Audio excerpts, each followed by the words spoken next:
Ito naman ang pinagpepiestahan ngayon ng mga marites. Niligawan daw ni Can't Buy Me Love star Donnie Pangilinan ang aktres na si Catherine Bernardo. Ni-reveal yan ng talent manager na si OG Diaz. Yan at iba pang chika sa report ni MJ Marfori.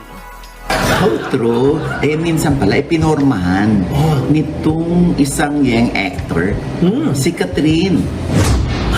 As in, niligawan. Kailan? Nung habang sila pa ni Daniel o after? Hindi, wala na si Daniel at si Catherine. Usap-usapan ngayon online ang chikang ito ng talent manager na si OG Diaz na may isa pa raw aktor na nanliligaw kay Catherine Bernardo. Di ba na-viral pa yon yung inaalok pa si Catherine ng soft drinks kasi baka nakainom si Catherine. Hanggang sa nabanggit din ni Mama Ogs ang tinutukoy niyang young actor. Walang iba kundi si Can't Buy Me Love star Donnie Pangilinan. Ngayon, nakidoni, ay ano ba yun? Hindi, nasa